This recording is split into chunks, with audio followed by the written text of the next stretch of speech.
மருத்துவ காரணத்திற்கு மக்கள் பணம் கொண்டு சென்றால் வாட்ஸ்அப் ஆதாரம் போதுமென தலைமை தேர்தல் அதிகாரி தெரிவித்திருக்கிறார். சிகிச்சைக்கு பணம் கொண்டு சென்றால் அதற்கான ஆதாரமாக வாட்ஸ்அப்பில் இருக்கக்கூடிய ஆதாரத்தை காட்டினால் போதும் என்று தெரிவித்திருக்கிறார் தலைமை தேர்தல் அதிகாரி அர்ச்சனா பட்நாயக். ஆதாரத்தை பணத்திற்கான வாட்ஸ்அப் வலைதளம் வழியாக கூட காண்பிக்கலாம் எனவும் தமிழக தலைமை தேர்தல் அதிகாரி அர்ச்சனா பட்நாயக் தற்போது தெரிவித்திருக்கிறார்.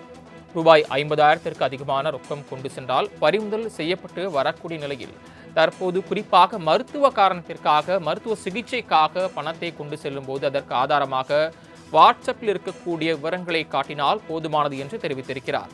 பல இடங்களில் மருத்துவ செலவுகளுக்கு கொண்டு செல்லப்படக்கூடிய பணம் பறிமுதலாகி வந்த நிலையில் அது தொடர்பாக புகார் எழுந்து வந்த நிலையில் தற்போது அதற்கு ஒரு நிவாரணத்தை வழங்கியிருக்கிறார் தலைமை தேர்தல் அதிகாரி அர்ச்சனா பட்நாயக். அதாவது மருத்துவ காரணத்திற்காக மக்கள் பணத்தை கொண்டு சென்றால் வாட்ஸ்அப் ஆதாரம் போதுமானது என்று அவர் தெரிவித்திருக்கிறார்.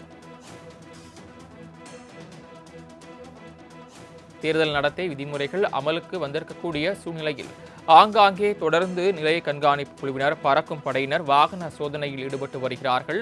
தேர்தல் நடைமுறைகள் வழக்கத்தில் இருப்பதால் 50,000ற்கு மேல் கொண்டு செல்லக்கூடாது. இந்த நிலையில் தற்போது சிகிச்சைக்கு கொண்டு செல்பவர்கள் பணத்திற்கான ஆதாரத்தை வாட்ஸ்அப் மூலம் காட்டினால் போதுமானது என்று அவர் தெரிவித்திருக்கிறார். மேலும் விவரங்களை செய்தியாளர் ராஜேஷ் வழங்க கேட்கலாம். ராஜேஷ், விவரங்கள்.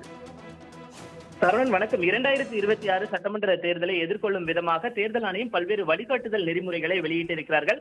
குறிப்பாக இந்த பணம் கொண்டு செல்வதில் மிகப்பெரிய அளவில் ஒரு கெடுபிடி என்பது தொடர்ச்சியாக இருந்து வருகிறது.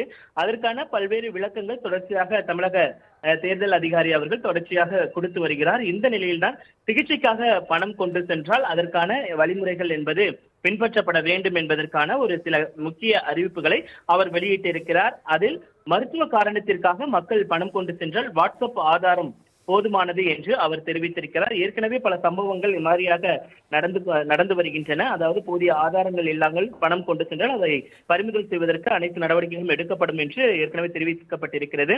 அந்த வகையில் மருத்துவ செலவிற்கு கொண்டு செல்லக்கூடிய பணங்களுக்கான அந்த வழிகாட்டு நெறிமுறைகளை அவர் கூறியிருக்கிறார்.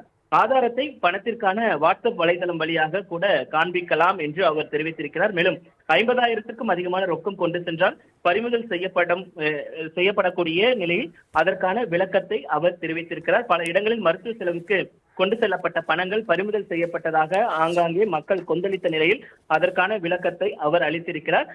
ஒருவர் பணம் கொண்டு செல்ல முற்படுகிறார் என்றால் அதற்கான ஆதாரத்தை வாட்ஸ்அப் மூலமாக காண்பித்தால் கூட போதும். ஏனென்றால் அந்த மருத்துவ செலவில் இருக்கக்கூடிய அந்த மருத்துவ சிகிச்சை பெறக்கூடிய நபருடைய டீடைல்ஸ் அடங்கிய அந்த தொகுப்பை காண்பித்தால் போதும். அதற்கான பணத்தை அவர்கள் 50,000ற்கு மேலாக கொண்டு செல்லலாம் என்று குறிப்பிடப்பட்டிருக்கிறது. அதே போல மருத்துவர்கள் அதற்கான ஒப்புதல்களை வழங்கலாம் என்றும் தெரிவிக்கப்பட்டிருக்கிறது.